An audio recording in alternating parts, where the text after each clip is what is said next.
आपल्या सर्वांचं स्वागत आहे फलटण चौफेर या यूट्यूब न्यूज चॅनलमध्ये. सध्या आता आपण उभे आहोत भारताची असणारी राजधानी दिल्ली या ठिकाणी. दिल्ली येथे असणारं हे महाराष्ट्र सदन. महाराष्ट्र सदनामध्ये आपण पाहतोय उद्याची होणारी 19 फेब्रुवारीची 396वी छत्रपती शिवाजी महाराजांची जयंती याची अगदी उत्साहात जल्लोषात या ठिकाणी तयारी सुरू आहे. छत्रपती शिवाजी महाराजांचा पाठीमागं असणारा अस्नारूढ पुतळा, या अस्नारूढ पुतळ्याला या ठिकाणी पूर्ण सजावट केली जाते आहे. संपूर्ण असणारं हे महाराष्ट्र भवन आहे हे या ठिकाणी सजलेलं आहे, नटलेलं आहे. कशाकरता तर छत्रपती शिवाजी महाराजांच्या उद्याच्या शिवजयंतीचे असणारे जय्यत तयारी करता.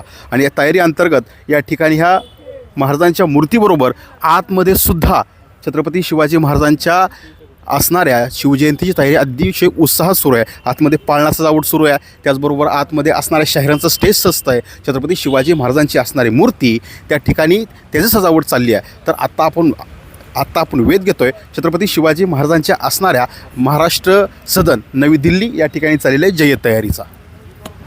2018पासून छत्रपती शिवाजी महाराजांची असणारी जयंती राजधानी दिल्लीमध्ये मोठ्या थाटामाटामध्ये या ठिकाणी साजरी होते. खऱ्या अर्थानं छत्रपती शिवाजी महाराज फक्त महाराष्ट्राचे नाहीत तर देशाचे नाही तर जगाचे दैवत आहेत. आणि जगांची असणारी छत्रपती शिवाजी महाराजांची जयंती या ठिकाणी संपूर्ण देशभर पोचली पाहिजे हा उद्देश मनामध्ये घेऊन छत्रपती संभाजी महाराज यांच्या मार्गदर्शनांतर्गत या असणाऱ्या सोहळ्याची सुरुवात झाली. आणि खऱ्या अर्थानं दिल्लीमध्ये एखादी गोष्ट आपण केली तर त्याचा प्रभाव हा संपूर्ण देशावरती पडतो. आणि ह्या देशावरती पडणारा प्रभाव या ठिकाणी छत्रपती शिवाजी महाराजांची जयंती पूर्ण देशभर होण्याकरता या प्रकारच्या जयंतीचं आयोजन दिल्लीमध्ये करण्यात येतं. आता आपण असणाऱ्या हॉलमध्ये प्रवेश करतो आहे. हॉलमध्ये आपण पाहतो आहे की या ठिकाणी असणाऱ्या छत्रपती शिवाजी महाराजांची मूर्ती आहे ज्या ठिकाणी ठेवली जाते. या ठिकाणी पाळणा आहे. या पाळण्याची सजावट या ठिकाणी केली जाते. मूर्तीची सजावट केली जाते. म्हणजे या ठिकाणी असणाऱ्या पूर्ण आयोजनामध्ये हे संपूर्ण हात या ठिकाणी गुंतलेले आहेत. आणि आयोजनाच्या गुंतलेल्या हाताच्या या माध्यमातून या ठिकाणी सुरू होती आहे ती उद्याची असणारी शिवजयंतीची जय्यत तयारी. महाराष्ट्राच्या मातीमधून येऊन त्या असणाऱ्या आयोजनाच्या कोर समितीमध्ये ते सध्या काम करत आहेत. तर या कोर समितीमध्ये काम करत असताना त्यांच्या असणाऱ्या भावना काय आहेत आणि उद्याचा असणारा हा उत्सव त्यांच्यासाठी काय घेऊन येतो आहे. तर नमस्कार अजय साहेब, उद्या तुमचा एक मोठा उत्सव आपण या ठिकाणी साजरा करतो आहे. तर तुमच्या भावना यामध्ये काय आहेत आणि तुम्ही किती दिवस या ठिकाणी येता, तुमची तयारी कशी असते? तर जवळपास 2018 सालापासून शिवजयंती उत्सव या ठिकाणी साजरा होतो आहे.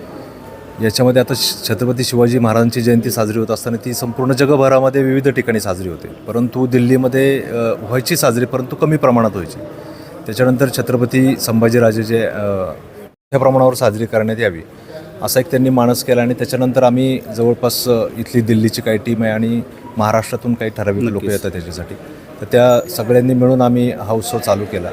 जवळपास हा माझ्या मते 9वं वर्ष आहे आणि खूप दिमागदार पद्धतीने या ठिकाणी शिवजयंती साजरी होते. म्हणजे याचा बोलबाला संपूर्ण भारत देशामध्ये होतो की जिथे जिथे आपली लोकं आहेत. आता दिल्लीसारख्या भागामध्ये जर का तुम्ही बघितलं तर जवळपास 5-10 लाखापेक्षा जास्त महाराष्ट्रीयन माणसं या ठिकाणी राहतात.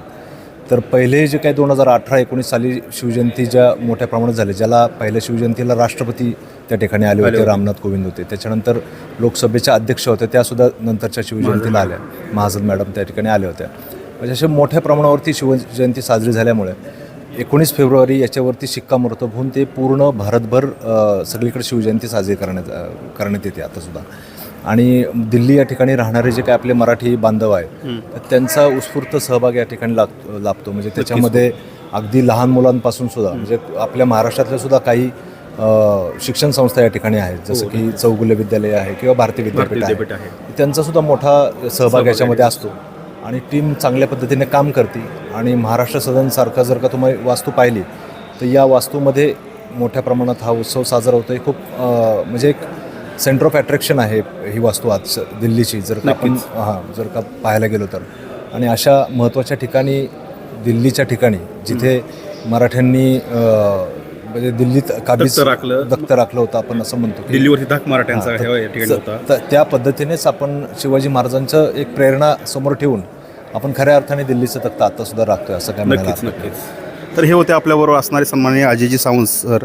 अतिशय अभ्यासपूर्ण विश्लेषण या ठिकाणी उद्याच्या असणाऱ्या सोहळ्याचं त्यांनी या ठिकाणी केले. त्याच्या बाबतीचे असणारे त्या पाठीमागचे हेतू त्यांनी या ठिकाणी स्पष्ट केलेत आणि याचा इम्पॅक्ट संपूर्ण भारतभर कशाप्रकारे विखुरला जातो याचं सुद्धा उत्तम विश्लेषण या ठिकाणी अजयजी सावंत सर यांनी या ठिकाणी केलेलं आहे. या ठिकाणी गेली 10 वर्ष हा सोहळा ज्यांच्या सहकार्याने या ठिकाणी उत्कृष्टरित्या पार पडतो असं नाशिकचं असणार शिवराय ढोल पथक आहे आणि याच्याबरोबर आपल्याबरोबर आहेत शिवराय ढोल पथकाचे हे सर्व या ठिकाणी पदाधिकारी कार्यकर्ते. याच्यामध्ये आपल्याबरोबर आहे सन्मानित तुषारराव भागवत. गेली 10 वर्षे त्या या ठिकाणी येतात आणि या ठिकाणी आल्यानंतर त्यांचा असणारा अनुभव आणि त्यांना या ठिकाणी इतक्या लांब येऊन कशा प्रकारे प्रेरणा मिळाली आणि याच्यामधून येणाऱ्या आपण गोष्टी आता जाणार आहोत. सर्वप्रथम तुषारदादा, तुम्ही गेली 10 वर्षे या ठिकाणी येत आहे, अतिशय उत्साहरित्या हा तुमचं 10वं वर्ष आहे, एकदम छान कार्यक्रम तुम्ही या ठिकाणी करता, सर्व दिल्लीकरांचं मन जिंकता. आता सर्वात महत्त्वाचं म्हणजे इथपर्यंत इतका मोठा सेटअप, इतकी मोठी यंत्रणा या ठिकाणी आणण्याकरता सगळ्यात कुठला तुमचा असणारा तुमच्या अडचणी काय त्यावर तुम्ही कशी मात करता? आता अडचणी तर सांगितल्या कमीच पडतील, पण मग खरं म्हणजे खूप अडचणी येतात. म्हणजे ट्रेनच्या बुगीपासनं तर ढोल तयार करणं, ढोलचे पानं, ढोल आणणं, इथपर्यंत येणं, ती गाडी सुखरूप येणं, सगळे वादक इथं येणं, मुली येणं, म्हणजे सगळ्याच गोष्टीमध्ये असते. पण मग कसं असतं, महाराजांसाठी जे काही केलं ते आपण ते कमीच पडतं. नक्कीच खऱ्या अर्थानं आपण छत्रपती शिवाजी महाराजांच्या त्या काळामध्ये नव्हतो, आपण त्यावेळेस सहकार्य करू शकलो नाही, पण आता तुम्ही सर्वजण या ठिकाणी या सोहळ्याला सहकार्य करताय, खऱ्या अर्थाने शिवकार्य करताय. दुसरी एक सर्वात महत्त्वाची गोष्ट होती की तुम्ही उद्या वादकांचा संच आणताय. साधारणतः किती वादक आहेत, किती ढोले, ताशा किती आहेत? आपण एक 70 वादक आलेले, त्याच्यामध्ये 20 मुली आहे आणि बाकीचे 50 मुलं आहेत. त्याच्यामध्ये 30 ढोल घेऊन आलेले आपण, 12 ताशे आणलेले, 20 ध्वज आणलेले, झांज आणलेली. त्याच्यामध्ये आपल्या नाशिकमधून आमच्या पथकातला एक वादक आहे जे महाराजांची भूमिका साकारणार आहे. तर मग असे सगळे वादक आहेत. आणि दुसरी एक गोष्ट, साधारणतः काय अनुभव असतो महाराष्ट्रामध्ये वादन करणं आणि दिल्लीच्या या ठिकाणी राजधानीच्या या ठिकाणी येऊन वादन करणं, याच्यामध्ये अनुभव का असतो? याची तुम्ही असणाऱ्या आठवणीच्या दोरीमध्ये तुम्ही काय घेऊन जाता? तुम्ही बघू शकता, माझ्या अंगाला काटा येतोय. म्हणजे महाराष्ट्रात वाजवणं ते हे सुख आहेच, पण त्याच्यापेक्षाही महाराष्ट्राच्या पलीकडे जाऊन, ते पण म्हणजे भारताची राजधानी म्हटलं दिल्लीमध्ये जी महाराजांची जी आपण हे करतोय, म्हणजे महाराष्ट्रात महाराजांना सगळे मानतात, पण मग आज दिल्लीमध्ये आपले महाराष्ट्रीयन लोक किंवा दिल्लीकरांना महाराज इथे येऊन दिल्ली जिंकून गेले, तर सगळ्यांना कळायला पाहिजे की महाराज काय होते आणि त्यांचा संकल्प काय होता. तर त्यासाठी आम्ही इथे महाराजांना फुल ना फुलाची पाकळी म्हणून आपण इथे वाहतो. नक्कीच तुमचं असणारं या सोहळ्यासाठी सहकार्य खूप मोठं आहे. तुम्हाला उद्या दिवसासाठी खूप साऱ्या शुभेच्छा आणि तुमचं ढोलपथक असं उत्तम प्रगती करत राहो आणि प्रत्येक वर्षी तुम्ही या ठिकाणी आम्हाला दिसत, हीच आम्ही शिवशरणी प्रार्थना करतो. धन्यवाद. शिवजयंतीच्या पूर्वसंध्येला या ठिकाणी असणाऱ्या महाराष्ट्र सदनामध्ये जय्यत तयारी सुरू आहे. आपल्याबरोबर या शिवजयंती उत्सव सोहळ्याचे असणारे आयोजक आहेत, यात ते प्रमुख सदस्य आहेत. तर त्यांच्याकडून आपण जाणून घेऊयात की आजच्या असणार पूर्वतयारी काय, उद्याच्या असणाऱ्या कार्यक्रमाची रूपरेषा काय. आपल्याबरोबर आहेत सन्मान्य पाटील साहेब. तर पाटील साहेब, या ठिकाणी पूर्वसंध्येला अतिशय जय्यत तयारी सुरू आहे. आजच्या जय्यत तयारीनंतर उद्याचा असणारा तुमचा जो पूर्ण शेड्यूल आहे, तर याच्याबद्दल तुमची थोडक्यात काय माहिती आहे? उद्या सकाळी आपण सर्व शिवभक्तांना 7 वाजता इथं येण्याचं आमंत्रण केलेलं आहे. सकाळी 7 वाजल्यापासून फेटे बांधण्याचा कार्यक्रम चालू केला जाईल. संभाजीराजेंचं येते आगमन 9:30 होईल. त्यानंतर आपण 10:10 पाळण्याचा कार्यक्रम घेणार आहोत. पाळण्याचा कार्यक्रम झाल्यानंतर शिवाजी महाराजांच्या पुतळ्याला मानवंदना व त्या हार घालण्यात येईल तिथून, आणि तिथून एक आपण महाराष्ट्र सदन याच्या भोवती एक छोटीशी मिरवणूक काढणार आहोत.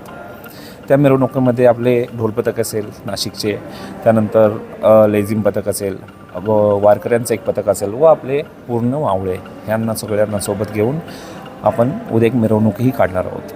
नक्कीच साहेब, खऱ्या अर्थानं आत्ताच पाटील साहेबांनी जे तयारीची पूर्णपणे कल्पना या ठिकाणी दिलेली आहे, तर तुमच्या दृष्टीने उद्याचा असणारा हा सोहळा किती महत्त्वाचा आहे आणि तुमच्या मनामध्ये असणारी उत्सुकता किती आहे याबद्दल? तसं म्हटलं तर सर्व धर्मांच्यासाठी उद्याचा सोहळा अत्यंत महत्त्वाचा आहे आणि हिंदू, शीख, मुस्लिम, इसाई सर्वांचा सहभाग ह्या शिवजयंतीत आम्ही करतो. आणि दिल्लीत तर सगळ्यांचा असतो आणि उद्याचं एवढं महत्त्वाचं आहे की म्हणजे सगळ्यांच्या एकतेसाठी उद्याचा शिवजन्म उत्सव लई महत्त्वाचा आहे.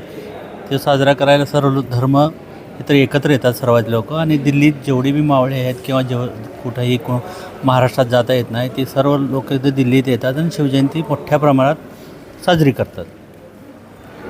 फलटण चौफेर, अचूक, परखड, सडेतोड बातम्यांचं व्यासपीठ.